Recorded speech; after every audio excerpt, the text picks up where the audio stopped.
자, 요한복음 2장 23절부터 봉독하겠습니다. 그분께서 6월절 명절날에 예루살렘에서 계실 때 많은 사람이 그분께서 행하신 기적들을 보고 그분의 이름을 믿었으나 예수님께서는 자신을 그들에게 의탁하지 아니하셨으니 이는 그분께서 모든 사람을 아시며 또 사람 속에 무엇이 있는지 아심으로 사람에 대하여 그 누구의 증거도 받으실 필요가 없으심이더라. 바리새인 중에 니코데모라 하는 사람이 있으니 유다인들의 관리라. 그가 밤에 예수님께 와서 말씀드리되 랍비시여, 랍비께서는 하나님께로부터 오신 선생님이신 줄 저희가 아나이다. 하나님께서 함께 하시지 아니하면 랍비께서 행하시는 이 기적들을 아무도 행할 수 없음이니이다. 예수님께서 대답하여 말씀하시되 진실로 진실로 네게 말하노니 사람이 다시 태어나지 아니하면 하나님의 왕국을 볼 수 없느니라. 니코데모가 말씀드리되 사람이 늙으면 어떻게 태어날 수 있나이까? 두 번째로 자기 어머니의 태 속에 들어갔다가 날 수 있나이까? 예수님께서 대답하시되 진실로 진실로 네게 말하노니 사람이 물에서 나고 또 성령에게서 나지 아니하면 하나님의 왕국에 들어갈 수 없느니라. 육에서 난 것은 육이요 성령에게서 난 것은 영이니 너희가 다시 태어나야만 한다고 내게 말하는 것을 이상히 여기지 말라. 바람이 임의로 불매 내가 그 소리를 들어도 어디서 와서 어디로 가는지 알지 못하나니 성령에게서 난 사람은 다 이러하니라. 니코데모가 대답하여 말씀드리되 어찌 이런 일들이 있을 수 있나이까? 예수님께서 대답하여 말씀하시되 너는 이스라엘의 선생으로서 이런 일들을 알지 못하느냐? 진실로 진실로 네게 말하노니 우리는 아는 것을 말하고 보아온 것을 증거하노라. 그런데도 너희가 우리의 증거를 받지 아니하는도다. 내가 너희에게 땅의 일을 말하여도 믿지 아니하거든. 하물며 하늘의 일에 대하여 말하면 어떻게 믿겠느냐? 하늘로부터 내려온 자, 곧 하늘에 있는 사람의 아들 외에는 아무도 하늘에 올라간 적이 없느니라.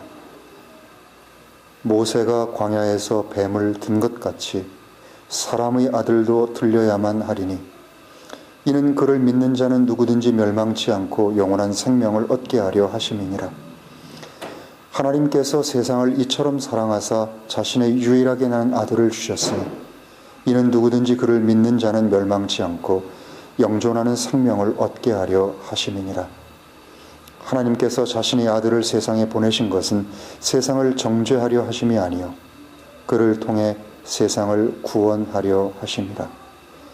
그를 믿는 자는 정죄를 받지 아니하는 것이요 믿지 아니하는 자는 이미 정죄를 받은 것이니 이는 하나님에게서 유일하게 난 아들의 이름을 믿지 아니함이라. 그 정죄는 이것이니 곧 빛이 세상에 왔을 때 사람들이 자기 행위가 악함으로 빛보다 어두움을 더 사랑하는 것이라.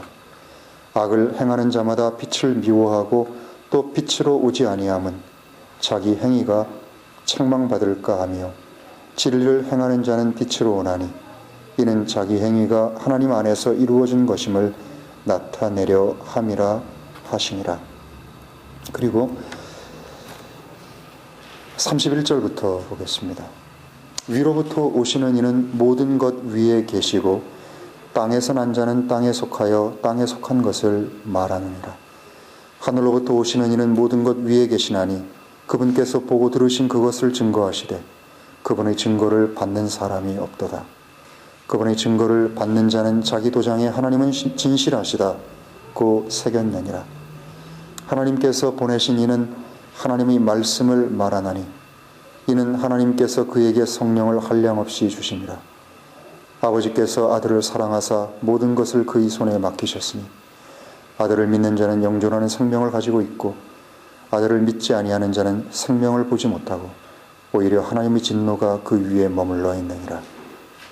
여기까지입니다.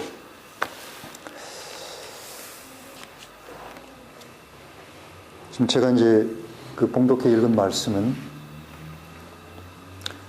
그 니코데모와 우리 주님과의 그 대화, 그리고 밥티스트 요한이 자기 제자들에게 한 그 내용, 그 두 가지로 이렇게 되어 있습니다.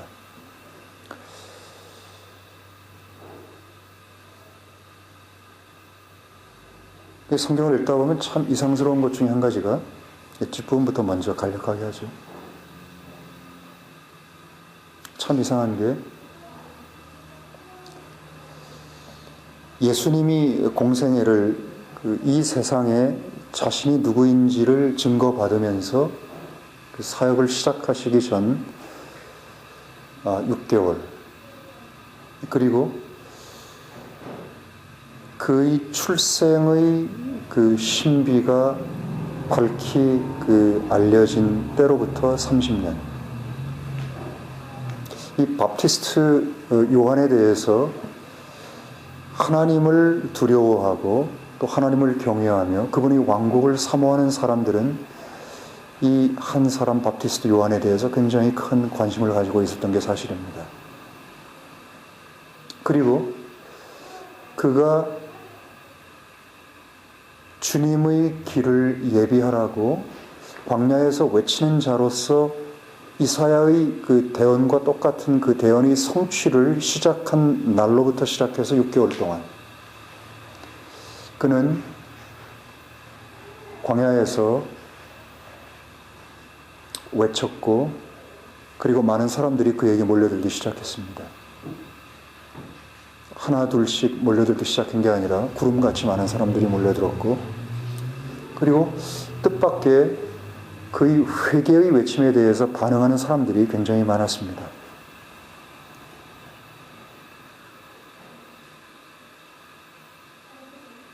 그리고 특별히 그분의 제자가 되기 위해서 그들의 모든 것들을 버려두고 이 밥티스트 요한을 따랐던 사람들이 분명히 많이 있었던 것을 저희들은 알고 있습니다. 얼마나 되는지 잘 모릅니다.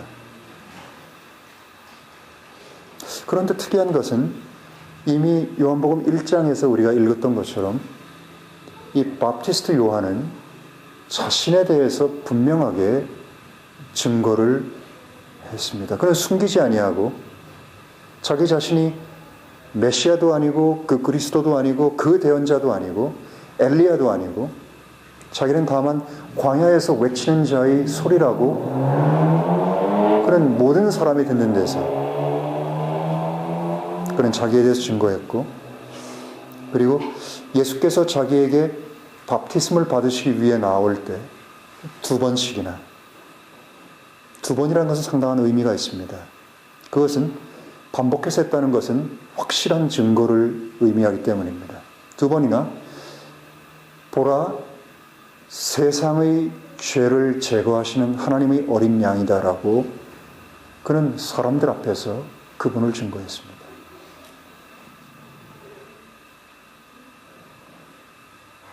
그리고 시몬과 요한은 그 증거하는 자리에 같이 있었고, 유일하게 밥티스트 요한의 제자 가운데 시몬과 요한만, 지금 기록된 것에 의하면 밥티스트 요한을 등지고 그를 버리고 예수님을 쫓았습니다.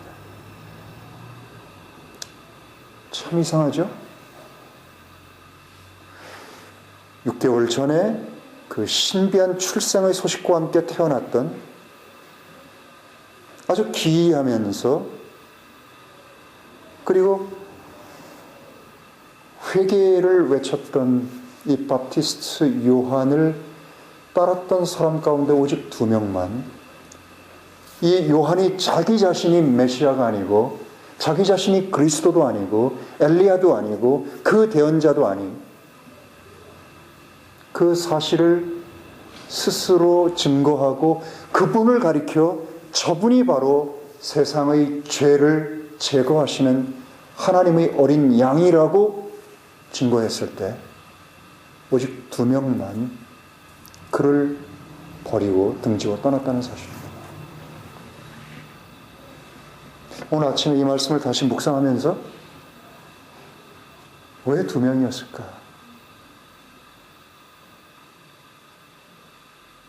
그게 참 신기했습니다. 왜 따르지 않았던 걸까요? 왜 지금 여기도 보면 23절로부터 시작해가지고 요한의 제자들이 또다시 등장을 합니다.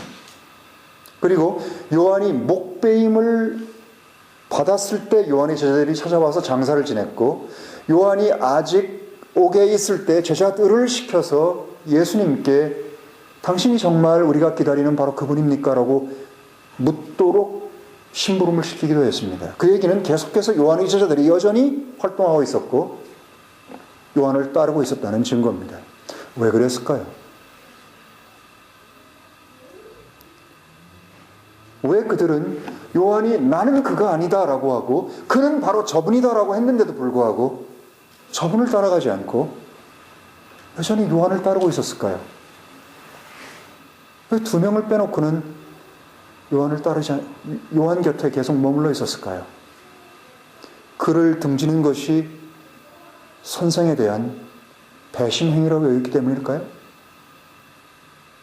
그를 버리면 그는 혼자 어떻게 살아남을 수 있을까? 그걸 염려했기 때문에 그를 버리지 못했을까요? 여러분은 이 요한을 여전히 따르고 있는 사람들에 대해서 어떤 생각을 해보셨습니까? 이상하지 않아요? 저는 이게 굉장히 이상했습니다.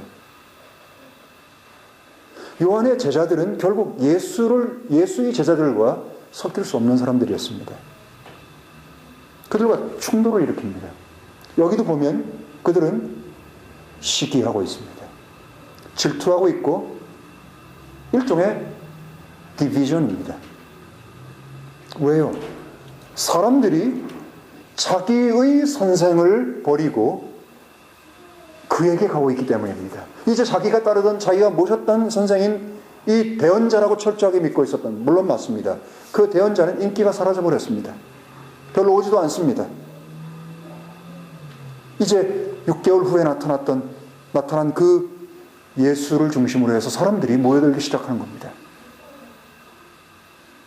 예수가 한 해, 2해 공생애를 계속할수록 점점 더 예수를 따르는 사람들은 많아지고 이 바프티스트 요한을 따르는 사람들은 없어져 갔습니다. 왜 그들은 남아있었을까요? 충성심 때문이었을까요?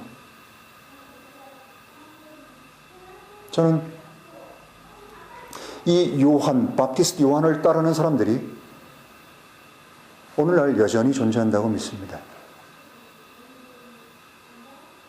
여러분이 아는 것처럼 바프티스트 요한은 구약의 마지막 대언자입니다.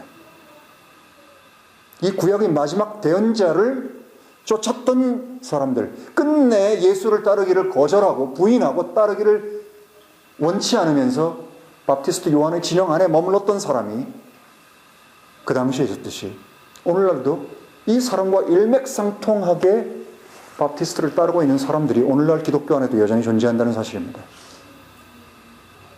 누굴까요? 예수님이 왔는데도 바프티스트 요한을 따랐던 사람들은 신약교회가 왔는데도 여전히 구약교회를 따르고 있는 사람들하고 조금도 다름이 없습니다. 그들은 여전히 구약교회를 따르고 있습니다.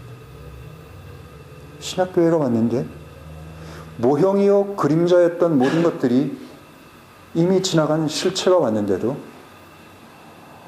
그들은 여전히 구약교회를 붙들고 있습니다. 그것을 떠날 생각도 하지 않습니다. 그것이 맞다고 생각합니다. 그것을 버리면 배신하는 거라고 여기고 있는 것 같습니다. 이것이 비극적인 현실입니다. 이제 니코데모스에 대해서 한번 알아보죠. 우리는 이 기사를 참 잘 알고 있습니다. 여기서 정말 무엇을 말씀하고 싶어 하시는 걸까? 우리는 이 3장 16절을 너무나 잘 압니다. 3장 16절이 어디서 나온 말씀입니까? 니코데모스하고 예수님 간의 대화에서 나온 말씀입니다.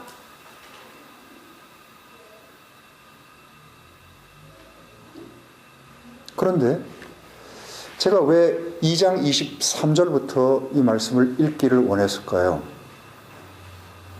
2장 23절부터 25절까지를 보면 이 첫 번째 예수님께서 공생애를 시작하신 첫 번째 유월절입니다. 첫 번째 유월절 때 그분께서 기적을 많이 행하시자 많은 사람들이 그분이 기적 행하시는 것을 보고 그분을 믿었다라고 했습니다. 그런데 예수님은 그들이 누구인지, 그들이 무엇을 믿고 있는지, 왜 믿고 있는지, 무엇을 추구하는지를 알았기 때문에 그분에게 자신을 맡기지 않았습니다.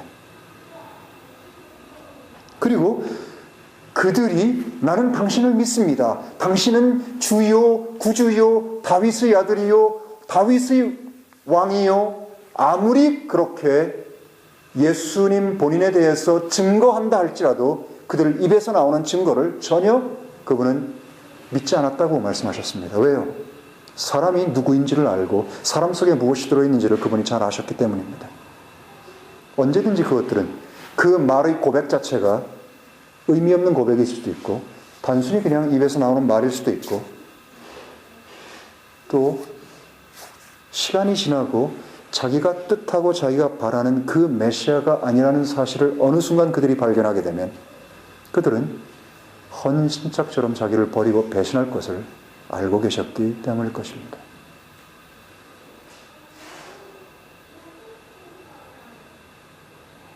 주님이 원하는 것은 처음 믿음이 끝까지 가는 믿음입니다. 중간에서 사라지는 믿음 말고요. 중간에서 데마스처럼 세상을 사랑해서 세상으로 떠나버린 그 믿음 말고요. 반드시 마지막 때에는 배도가 생긴다고 주님 말씀하셨습니다. 그 얘기는 배도가 반드시 있다는 겁니다. 그것도 적은 무리의 배도가 아니라 엄청난 수의 대규모의 배도가 있다는 사실입니다. 누가 세상의 끝에 믿음을 가진 자를 볼 수 있겠는가? 주님은 개탄하셨습니다. 여기 근데 그 중에 한 사람이 나타났습니다. 저는 예전에는 이 23절에서 25절까지에 있는 이 사람 부류와 니코데모는 다른 부류의 사람이라고 항상 생각하고 이 말씀을 대해왔습니다. 그래, 이 사람들은 다 그럴지라도 여기 한 사람, 니코데모는 그런 사람이 아니다. 그런데 이번 주에 이 말씀을 다시 보면서 역시 니코데모도 똑같은 사람이었다라는 생각을 하게 됐습니다. 이 킹 제임스는 3장을 이렇게 시작합니다. There was a man of the Pharisees named Nicodemus, a ruler of the Jews.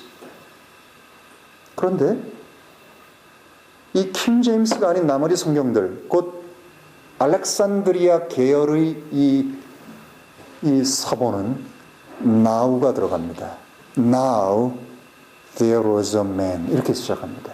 now라는 것이 상당히 의미가 있습니다. 아마 예전에 제가 영어 성경을 읽을 때 계속 이 now를 신경을 쓰고 읽었기 때문에 now가 어떤 의미하는, 그 의미심장한, 마치 그 multitude의 예수를 나중에 배신할 것 같은 그 사람 말고 여기 이제 여기 한 사람, 그래서 마치 어떤 새로운 어떤 사람, 그 대다수와 질이 다른, 부류가 다른 어떤 한 사람이라는 그런 어떤 생각 속에 제가 있었던 것 같습니다. 근데 이 예수님과의 대화를 계속해서 반복해서 읽어보니까 그도 역시 마찬가지인 그 사람이 그 사람이었다 하는 생각에 이르게 됐습니다. 여러분은 어떻게 이해를 하시는지 모르겠습니다.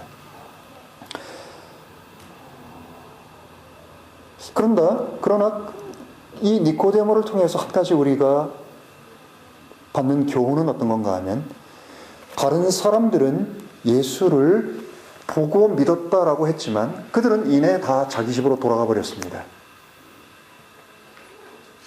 그런데 예수를 도저히 궁금해서 견딜 수가 없어서 그분이 하시는 말씀, 그분이 행하시는 수없이 많은 기적과 표적들, 그것은 이미 다 듣고 이미 다 봤는데 그거 말고 자기 안에 생기는 그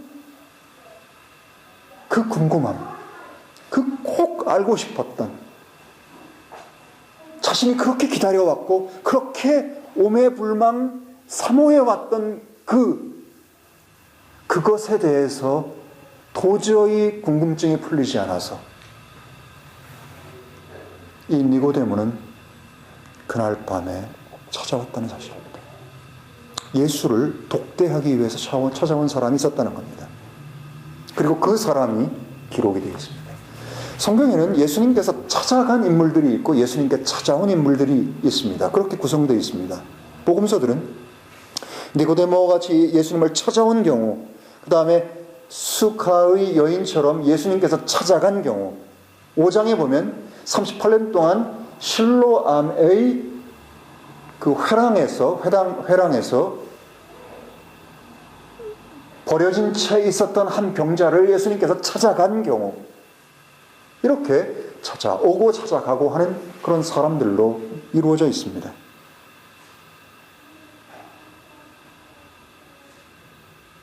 이 니고데모가 정말 궁금했던 것이 무엇일까요? 니고데모가 12살이 돼서 성인이 되고 이제 비로소 구약의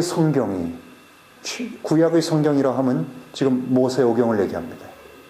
모세오경이 그의 손에 주어지고 그는 그것들을 달달달달 다 외울 수 있는 그런 사람이 됐습니다. 그는 이 젊은 청년이 나이대가 됐을 때 그는 바리새인이 되었고 그것이 옳다고 생각했습니다. 그리고 그는 가문이 분명히 좋았을 겁니다. 그래서 이 유다인들의 관리, 통치자 중에 한 명이 되었습니다. 산헤드린 공의회의 의원 가운데 70인 가운데 한 명이었을 거라고 이렇게 얘기합니다. 오늘날로 치면 뭡니까? MP입니다. 국회의원이죠. 일종의 그런 형태입니다. 국회의원 중에 한 명입니다. 근데 그의 마음속에 어렸을 때부터 간절히 사모하고 알고 싶었던 것이 있었습니다. 여러분, 그게 무엇일까요? 그가 정말 알고 싶었던 게 있습니다. 이 24절하고 25절을 보면 2장에 이는 그분께서 모든 사람을 아시며 또 사람 속에 무엇이 있는지 아심으로 사람에 대하여 누구의 증거도 받으실 필요가 없으심이더라. 그는 니고데모를 주님께서는 그가 어머니의 태 속에서 조성되기도 전부터 그걸 알고 있었고, 그리고 세포가 분열을 시작하면서 하루, 일주일, 한 달, 몇 달 이렇게 지나가면서 사람의 형체를 가져가는 그를 주님께서는 보고 계셨고, 그리고 그가 응애하고 태어나서부터 오늘에 이르기까지 그의 마음속에 그의 마음을 지배하고 있는 것이 무엇인지도 알고 계셨습니다. 자기를 찾아온, 밤늦게 찾아온 것도 해석이 여러 가지가 있을 수 있습니다. 그는 자기 동료 바리새인들 그리고 산헤드린 공의회 의원들의 눈길이 무서워서 밤에 찾아왔다라는 부정적인 생각도 있고, 어떤 사람은 도저히 궁금증을 견딜 수 없어서 밤늦은 시간에라도 예수를 만나고 싶어서 그 열정 때문에 찾아왔다, 이렇게 해석할 수도 있습니다. 그게 뭔지는 모르죠.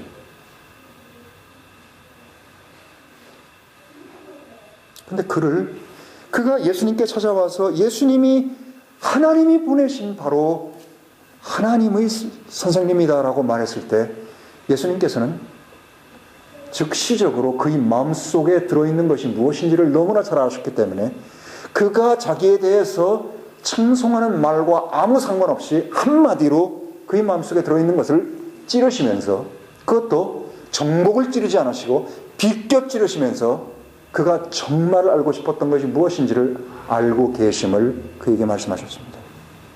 무엇입니까? 하나님의 왕국입니다. 니고데모의 마음속에는 하나님 왕국의 도래에 대해서, 하나님 왕국이 이 땅에 오는 것에 대해서 그의 모든 관심은, 그의 모든 열정은 거기에 쏠려 있었습니다. 근데 아마도 하나님 왕국의 도래에 대해서는 관심이 있었어도 그가 정말 진지하게 알고 싶었던, 아니 알아야 됐던 하나님의 왕국과는 동떨어진 물질적이거나 정치적이거나 경제적인 그런 의미의 메시아 왕국을 그는 아마 원했던 것 같습니다. 그는 하나님 왕국의 실체요 주체요 주역인 이 왕에 대해서는 얼마만한 관심을, 얼마만한 열정을 가지고 있는지는 잘 모르겠습니다. 그러나 어찌됐건 그는 하나님 왕국의 옴에 대해서 굉장히 큰 관심이 있었습니다.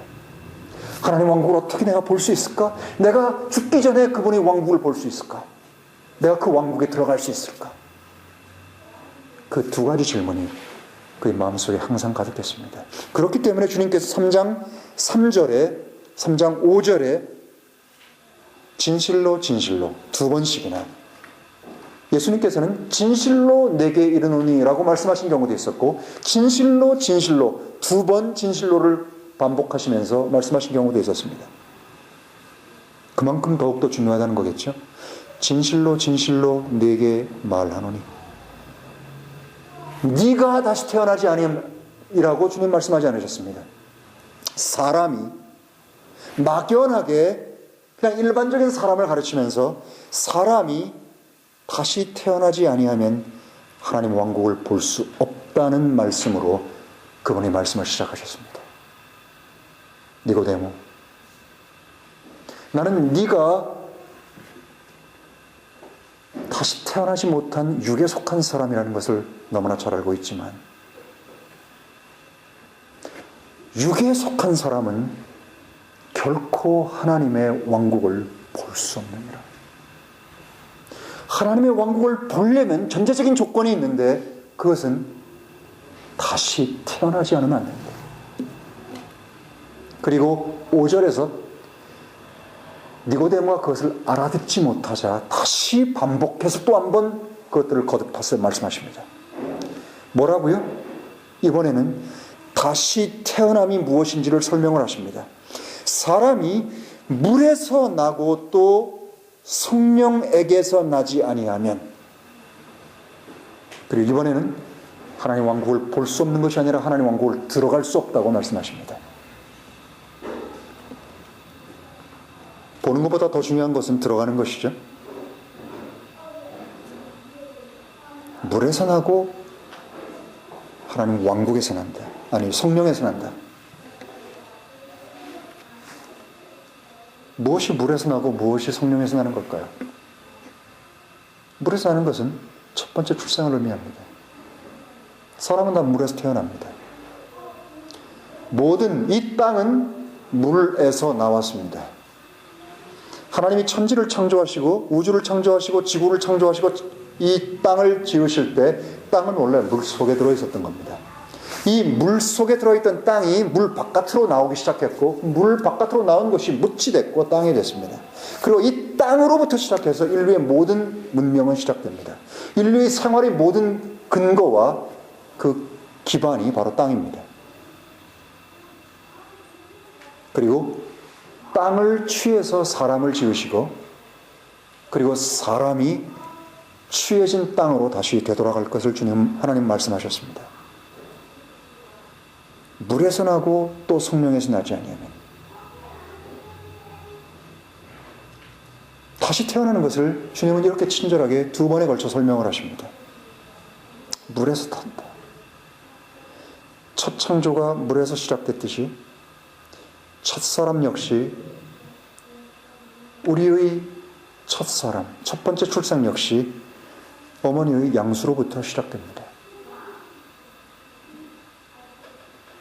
그 첫 번째 출생을 가지고는 하나님의 왕국을 볼 수 있는 사람도 들어갈 수 있는 사람도 아무도 없다고 주님 말씀하시는 겁니다. 오직 첫 번째 출생 아닌 두 번째 출생, 곧 거룩한 영림에 의해서 태어나지 않고는 하나님 왕국을 볼 수도 들어갈 수 없다고 주님은 말씀하십니다. 6절에 육에서 난 것은 육이라고 말씀하십니다. 성령에게서 난 것이 영이라고 말씀하십니다. 육에서 난 것을 가지고는 절대 하나님 왕국을 볼 수도 들어갈 수도 없습니다. 오직 성령에게서 난 자만 영이기 때문에, 산 영이기 때문에 그 자만 하나님의 왕국에 들어가고 볼 수 있습니다. 근데 여기 이 3절하고 5절을 설명하시는 주님의 말씀이 참 특이합니다. 3절을 보시면요, Verily, verily, I say unto you, except라는 단어를 썼습니다. Except a man be born again. 5절은 except a man be born of water and of the Spirit라고 되어 있습니다. Except입니다. Except. 이것은 예외가 하나도 없다는 겁니다. 오직 이 경우를 제외하고는 불가능하다는 겁니다. 오직 이 경우를 제외하고는. 그리고 7절에 오늘날은 거의 영어에서 쓰지 않는 단어가 나옵니다. 7절에 보면요, Ye must be born again 이라고 되어 있습니다. 여기서는 이라고 되어 있습니다. 너희들이라고 되어 있습니다. 너희들, 이 요즘 현대 성경은 이하고 유하고가 구분이 안 되어 있습니다. 그래서 이게 누구에게 하는 말인지 잘 모릅니다. 현대 성경의 결함이 그겁니다. 유가 이게 복수유인지 단수유인지가 안 나옵니다. 그런데 이 킹제임스는 그것이 아주 정확하게 표현되어 있습니다. 너희들인지 너희인지. 너희들이, 우리가 현대 영어에서 아주 쓰기 싫어하는 말이 있죠. must입니다. You must be born again 이라는 말입니다. 그러면요, 사람이 왜 존재하는지 이유가 여기 하나 나옵니다. 저는 지난주에 삶의 의미, 인생의 의미와 존재의 목적, 그것이 무엇인지를 설명을 드렸습니다. 그것은 믿음이라고 제가 말씀드렸습니다. 이 세상 속으로 보내진 모든 사람은 존재의 의미가 딱 한 가지입니다. 그것은 뭡니까? 믿음을 갖기 위해서입니다. 믿음을 갖는다는 말은 무엇입니까? 선택입니다. 선택하기 위해서 보내어졌습니다. 그렇기 때문에 이 첫 번째 창조에 속한 이 현 세상은 선택을 사람들에게 주는 장입니다. 곧 시험이라는 겁니다. 모든 사람을 시험하는 곳입니다. 이 시험을 통과한 사람만 두 번째 창조 속으로, 영원한 그분의 세상, 하나님의 왕국 속으로 들어갈 수가 있습니다. 첫 번째 보내어진 모든 사람 가운데 선택하지 않은, 바른 선택, 영원한 선택, 참된 선택을 하지 않은, 곧 믿음을 갖지 않은, 예수 그리스도를 믿지 않은 그 존재들은 현 세상에서 오는 세상 속으로 들어가지 못합니다. 이것을 위해서 모든 사람은 보내어졌고 지지고 볶고 별짓을 다 하면서 이 세상에 다 삽니다. 그러나 이 세상에 그들의 운명이, 그들의 인생의 연수가 30이든 40이든 70이든 80이든 100이든 5살이건 그들 모두에게는 이 선택의 기간이 주어져 있습니다. 그 선택의 기간 동안에 하나님 곧 예수 그리스도를 믿는 그 선택을 하지 않으면 이 세상에 아무 쓸모없이 가치 없이 보내지고 영원한 멸망과 형벌 속으로 보내어지는 그런 존재로 바뀌고 만다는 사실입니다. 바로 이 선택을 위해서 보내어진 우리, 나 선택했냐는 겁니다. 여기 3장 7절에서는 다른 말로 그것을 표현하고 있습니다. 이 must be born again. 그 말은 무엇입니까? 네가 왜 존재하는 줄 아냐? born again 할 기회를 하나님이 육적 몸을 이 세상에 주고 자연, 천연이라고 불려지는 모든 것을 주고 들을 수 있는 말씀을 주시고 기회를 주시고 그 모든 것들을 다 주신, 완전하게 모든 것들을 다 갖춰놓은 상태에서 너를 태어나게 해서 선택할 수 있고 믿을 수 있고, 그리고 여기 믿음에 의해서 born again 될 수 있는 모든 것을 다 줬는데 너는 어떠냐는 겁니다. born again 했냐는 거예요. 얼마나 세상의 이 현대의 기독교가 잘못 가르치는지 아십니까? 여러분, 세상 기독교는요, 구원과 born again, 거듭남이 마치 다른 것인 것처럼 가르칩니다. 그렇지만 구원은 얻었는데 거듭나지는 아직 못한 것 같아요. 전 이런 사람 무지하게 많이 만났습니다. 왜? 거듭남 그러니까 어쩐지 쫄리거든요. 그러니까 구원과 마치 거듭남을 다른 것처럼 가르치는 모양이에요.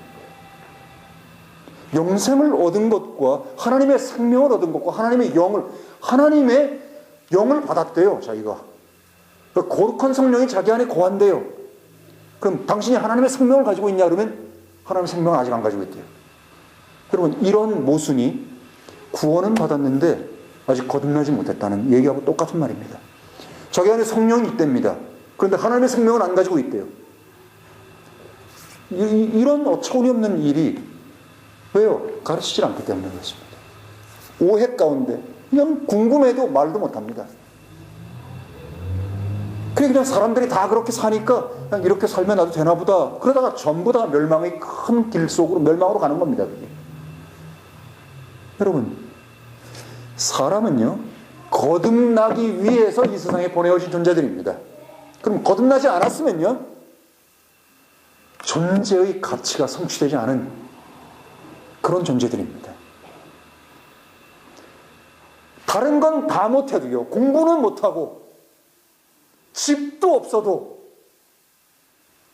잘 살지 못해도 사업이 안 돼도요, 반드시 해야 될 게 하나가 있습니다. 이 must be born again 이라고 한 이 말씀이 성취되어야 되는 겁니다. 이게 안 되면 다 아무짝에 쓸모없는 겁니다.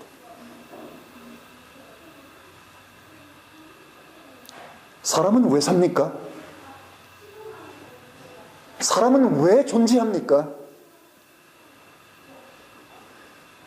나는 생각한다. 코로나는 존재한다. 그 아무짝에도 쓸모없는 얘기들입니다. 그 뭔 의미가 있어요? 데스카르트가 뭐 아무리 그런 말 떠들어봐야 아무 소용없는 얘기예요. 존재의 의미가 뭡니까? 거듭남. 믿음이 오는 겁니다. 어떻게 옵니까? 듣고 보고 읽고 간절한 마음으로 주님을 만나고 싶어서 니고데모처럼 찾아와야만 된다는 겁니다. 물론 거듭난 사람 가운데는 주님이 찾아가는 사람이 있습니다. 주님이 찾아가시고 주님께 오고 하는 것들이 동시에 벌어지죠. 사람마다 다 다릅니다. 어떻게 해서 이 거듭남이라고 하는 존재의 목적이 성취됐는지는 사람마다 다르지만 이 3장에서는 주님께 자기 안에 들어있는 이 의심과 의문과 궁금증과 이것을 확인하고 알고 싶어서 그 밤늦은 시간이라도 주님을 찾아온 이 니고데모처럼 주님을 찾고 너희가 간절히 나를 찾는 자에게 내가 만나지겠고라고 주님 말씀하셨습니다. 주님에 대해서 관심도 없고 찾는 것도 없는데 인생에 대해서 관심도 없고 아무것도 그 사람에게 도대체 주님이 무슨 의미가 있고 말씀이 무슨 의미가 있고 진리가 무슨 의미가 있고 영생이 무슨 의미가 있습니까?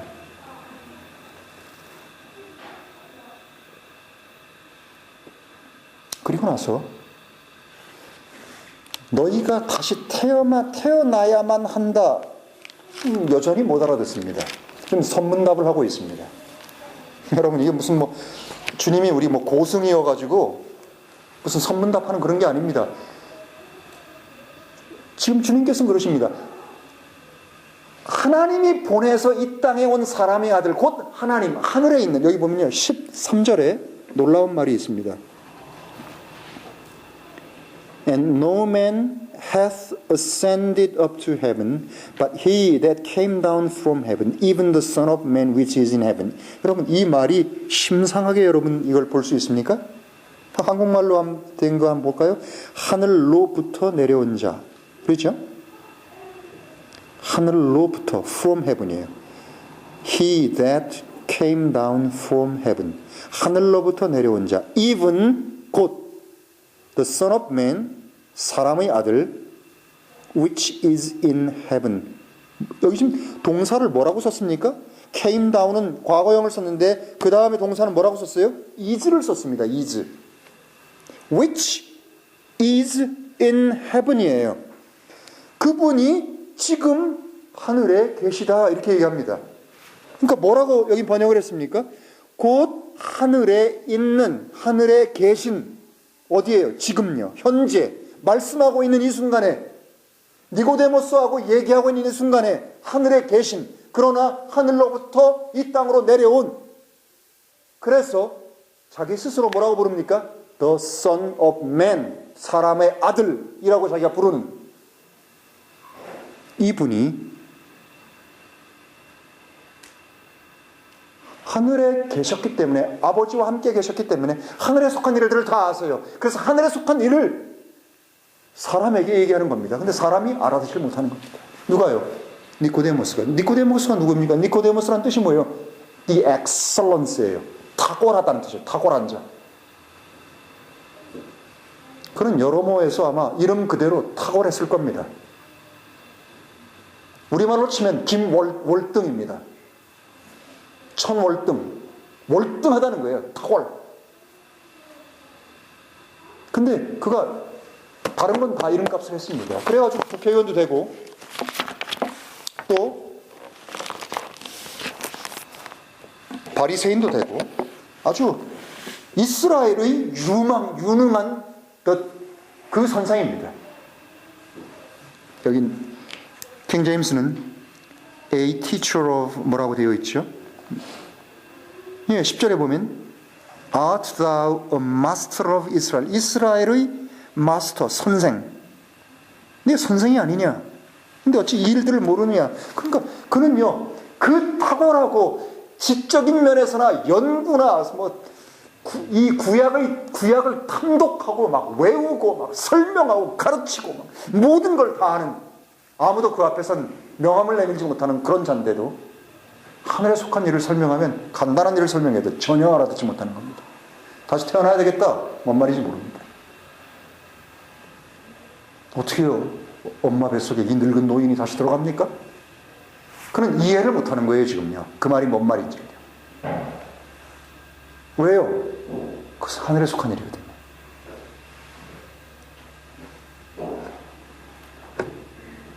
그러면서 주님께서 바람이 임으로 분다 이렇게 되어 있어요. 바람이 임으로 불죠. The wind bloweth where it listeth 이렇게 되어 있어요. 그것이 원하는 대로 바람이 분다 이렇게 되어 있죠. 그런데 내가 그 소리를 들어도 어디서 와서 어디로 가는지를 알지 못한다. 이 사람 우린 모르죠. 이 바람이 보입니까? 소리는 들려도 바람이 보이지 않잖아요. 이게 이렇게 왔다가 이렇게 가는지 갔다가 다시 빙 도는지 우리는 그걸 볼 수가 없습니다. 그것처럼 성령에 속한 것도요. 성령으로 난 사람도 이게 어디서부터 시작해가지고 어떻게 돼가지고 사람이 바뀌었는지 모르는 겁니다. 그러나 중요한 건요, 바람을 소리를 통해서 그것들을 알듯이 성령으로 난 사람은 어디로부터 시작해서 도대체 어떻게 됐는지 몰라도 그 사람 안에는 증거가 있다는 겁니다. 마치 바람의 소리를 통해서 바람이 존재하는 것처럼 알듯이 성령으로 난 사람은 그 증거가 있다는 거예요. 어떻게 됐는지 몰라요. 어느 날 주님이 내 안에 들어오셨어. 공통적인 특징이죠. 그렇기 때문에요, 이게 가르쳐서요, 성령 강림 대망회 해가지고 막 그걸 막 가르치다 해가지고 되어지는 게 아닙니다. 엉뚱한 짓을 하고 있는 거예요. 이 탁월한 자인 니코데모스가 계속해서 반복해서 하는 말은 뭔가 하면요, 구절에 있는 말하고 똑같은 말입니다. 우째 이런 일이, 우째 이런 일이에요. 우째 이런 일이. 이유가 뭐라고요? 땅에 속한 사람은 하늘에 속한 일을 모른다는 겁니다. 그래서 그것을 친히 설명하시고 보여주고 그 하나님의 영이 들어온 사람만 하늘에 속한, 하나님께 속한, 하나님의 깊은 것까지 살피시는 성령께서 계시기 때문에 하늘에 속한 일을 비로소 희미하게 조금씩 알 수 있게 시작한다는 뜻입니다. 그렇기 때문에 거듭난 여러분은, 성령을 가진 여러분은, 영원한 하나님의 생명을, 변치 않는 하나님의 생명을 가진 여러분은 하늘에 속한 일을 아는 얼마나 놀라운 그런 존재들인지 모릅니다.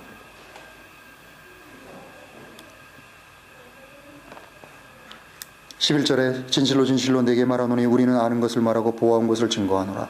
그런데도 너희가, 그래도 너라고 얘기하지 않죠. 너희가 라고 표현하십니다. 우리의 증거를 받지 아니하는도다. 내가 너희에게 땅의 일을 말하여도 믿지 아니하거든 하물며 하늘의 일에 대하여 말하면 어떻게 믿겠느냐.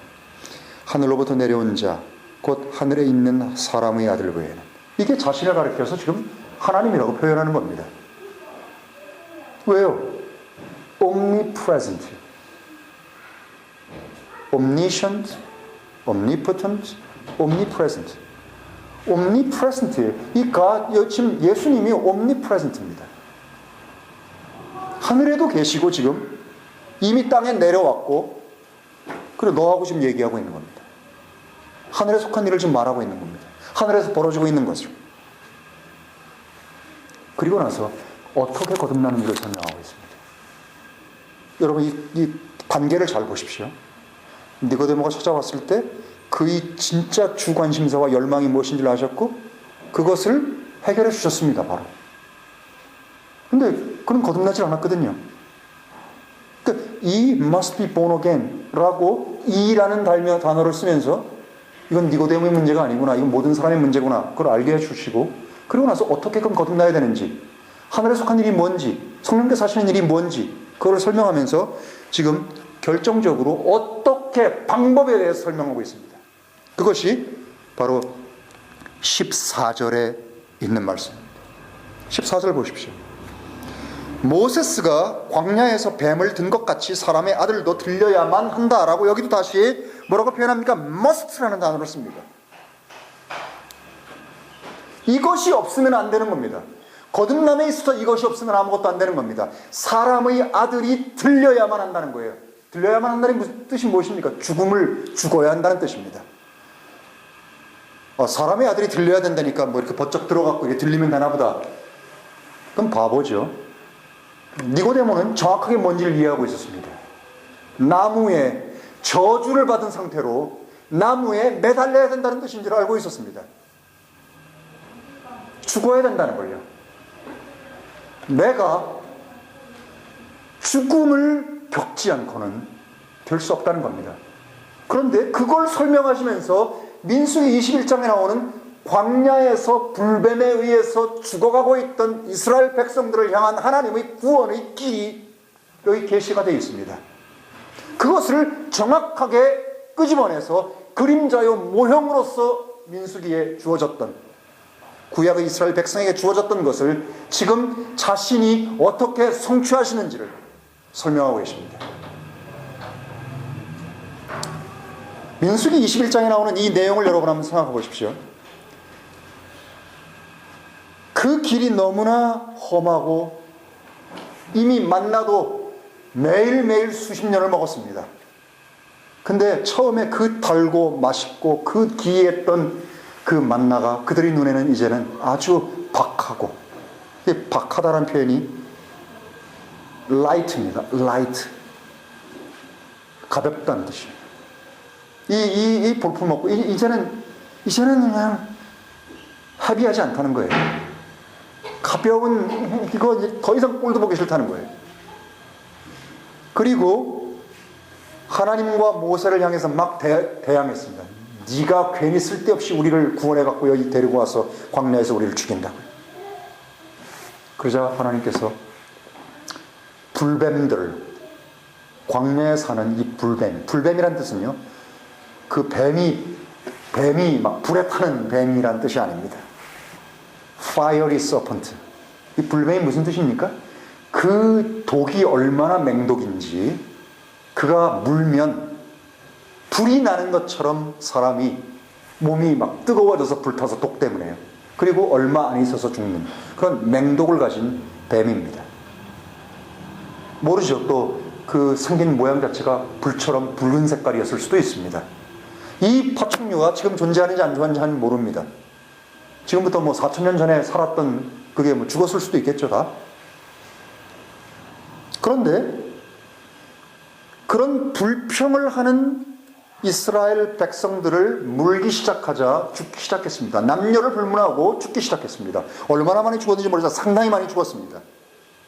물리면 빽 하고 바로 죽습니까? 그러지 않습니다. 물리면 독이 서서히 퍼져나가서 이것이 독이 심장으로 들어가서 심장으로부터 시작해서 독이 들어온 이 피가 온 몸에 퍼져나가면서 호흡을 하지 못하고 결국 질식해 죽습니다. 그렇죠? 기관이 다 마비가 돼버리니까요. 시간이 걸린단 말이에요. 뭐 아주 짧게 죽는 것들은 뭐 몇 시간 만에 죽는 것도 있죠, 사람이요. 어떤 건 며칠 가는 것도 있고요. 근데 분명히 시간은 정해져 있지 않습니다. 언제 죽는지. 그렇지만 뱀에 물린 사람들이 막 몸이 불같이 뜨겁게 오면서 자기가 죽어가고 있는 거 알았습니다. 그랬을 때 사람들이 우리를 용서해달라고 주님께 간청해서 이 불뱀들을 모두 다 치워달라고 부탁을 합니다. 근데 고쳐달라고는 안 했습니다. 희한한 게 읽어보면요, 불뱀을 치워달라고 그랬습니다. 없애달라고. 그 얘기가 그 얘기겠죠. 우리를 고쳐달라. 그랬을 때 주님께서 모세스에게 뱀의 형상을 나무에다가 달아서 그것을 높이 세우면 그것을 보는 자마다 살 것이다 라고 했습니다. 자기는 지금 독이 퍼져서 죽어가고 있는데 하나님이 자기를 구원하는 방법은 너무나도 어리석은 방법이었습니다. 그게 뭐였는가 하면 뱀에게 물려서 죽어가고 있는 사람에게는 제일 먼저 뭘 줘야 됩니까? 해독제를 줘야 됩니다. 해독제를 주면 그거 먹으면 해결이 됩니다. 그러면 해독제인 어떤 것을 가지고 와서 그것들을 끓이든가 뭐 제조를 하든가 해가지고 그걸 먹이면 되는데 그런 게 아니었습니다. 전혀 희한한 방법이요. 뱀을, 너희를 문 그 뱀과 똑같이 생긴 모양의 뱀을 만들어서 그것을 나무에다가 못 박고 못 박은 그 뱀을 사람들이 있는 회중 앞에 우뚝 세우라는 겁니다. 그리고 나서 누구든지 그 하나님이 불뱀에 물려 죽어가고 있는 사람을 위해서 그들을 구원하기 위해서 만들어 놓으신 유일한 길, 그 길인 유일한 방법인 그 뱀을 쳐다보는 자는 살아난다고 하는 그 말씀을 전하게 하고, 어떤 사람은 네, 참 이럴 줄 알았어. 내가 도움을 구할 사람한테도 구했어야지. 아니, 그걸 보면 사냐? 차라리 나 이러고 죽고 말지. 여러분, 가지각색의 반응이 있었을 겁니다, 그 안에. 그러나 어떤 사람은요, 하나님께서 그렇게 하신다면 그렇게 될 것이다. 나는 하나님을 원망하고 하나님께 불평하고 그래서 이 죽음에 이르는 이 불뱀의 독에 의해서 죽어가고 있지만 그분께서 다시 그렇게 하시겠다고 하면 나는 분명히 그 노뱀을 보게 될 때는 살아날 것이다 라고 반응한 사람들은 자기가 걸어가지 못해서도 자기 주변의 사람들에게 나로 하여금 그 장대에 있는 그곳까지 나를 데려다 달라든가 자기가 기어가든가 걸어가든가 별짓을 다해서라도 그곳에 갔을 거라는 사실. 간 사람은 어떻게 됐어요? 다 살아났다고 되어 있습니다. 여기서 예수님께서 정작 원한 것은 무엇이었습니까? 여기서요, 노뱀은 무엇을 상징하는지, 왜 노스로 만들어졌는지, 장대는 무엇이었는지, 그리고 그것을 본 사람은 어떤 걸 상징하는지, 안 본 사람은 어떤 걸 상징하는지, 그런 건 아무 의미가 없습니다. 그게 중요한 게 아닙니다. 정말 주님께서 원하는 것은 무엇이었는가 하면요, 그런 일이 2000년 전에 광야에서 있었던 것처럼 오늘날 내가 십자가에 달려서 죽는 그 죽음을 너희들을 대신하는, 너희들의 죄를 대신 속해서 너희들의 죄값을 이 세상의 모든 것으로부터 없애주는 완전한 영원한 속죄의 제사를 내가 그 노뱀처럼 드리게 될 것이다. 그 나를, 한 희생으로서 죽어가는 나를 믿는 자는 누구나 그 영원한 죄로 말미암는 영원한 형벌로부터 그는 살아나는 영원한 생명을 얻는 것을 경험하게 될 것이다. 그 말씀이었습니다. 그것이 바로 무엇이라고요? 거듭남의 방법입니다. 거듭남의 방법은 딱 한 가지입니다.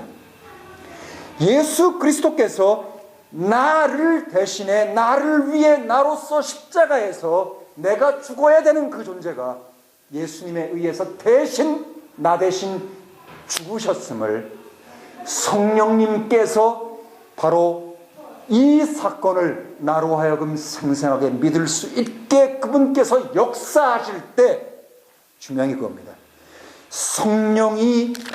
성령께서 지금 앞부분에서는요, 바람이 임으로 불매 어디서 와서 어디로 가는지를 알지 못하듯이 성령으로부터 난다라고 표현했습니다. 이 거듭남은 성령으로부터 태어나는데 성령님께서 예수 그리스도의 십자가와 부활 사건을 이것을 듣는 사람에게, 이것을 읽는 사람에게 역사하게 하실 때, 어디로부터 와서 어디로 가는지 몰라도 어느 날 어느 순간에 성령님께서 역사하시는 그 순간에 그 예수께서 생생하게 자기를 위해서 돌아가신 바로 하나님이 어린 양 노뱀으로서 죽은 그 존재라는 사실을 믿게 되는 그런 놀라운 사실이 벌어진다는 겁니다.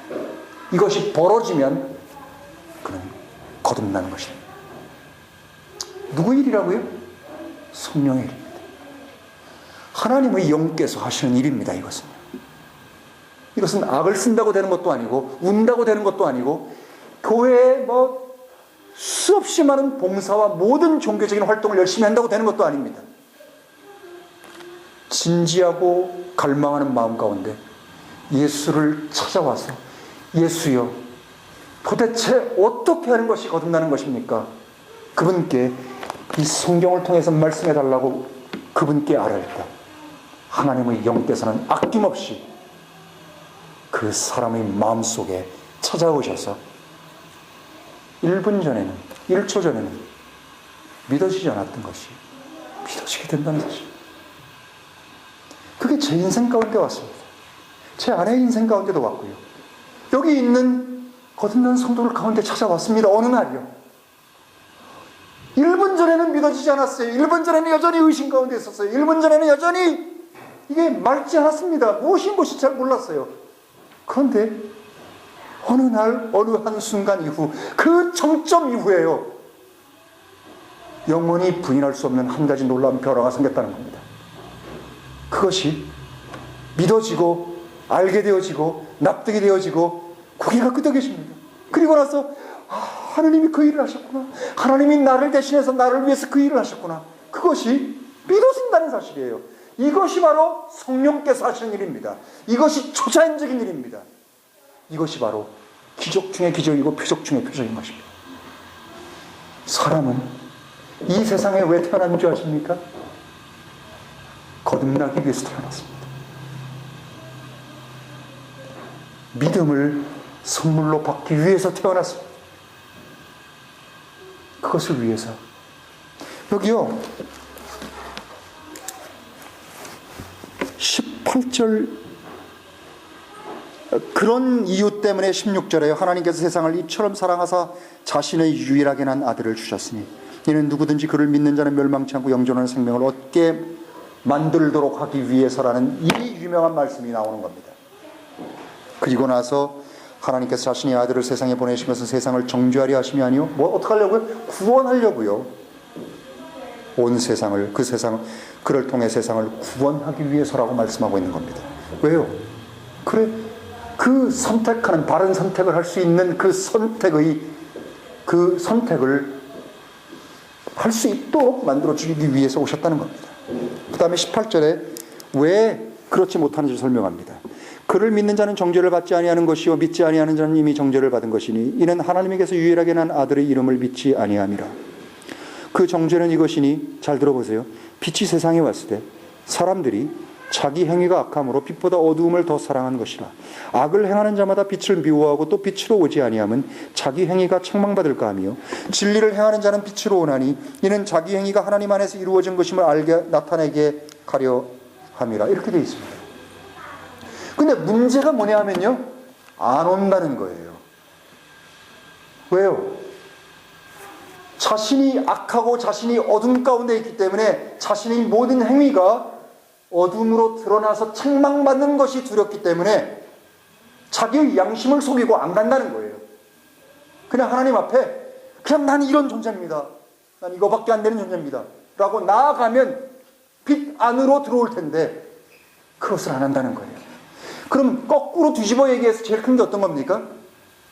자신이 빛 가운데 있지 않고 어두움 가운데 있는 악한 일을 행하는 죄인이라는 사실을 인생의 수없이 많은 경우를 통해서 확인하고 그것들을 인정하고 고백하고 그것들을 하나님 앞에 나아가서 나는 죄인이라는 사실을 주님 앞에 고백하는 것부터 시작된 것입니다.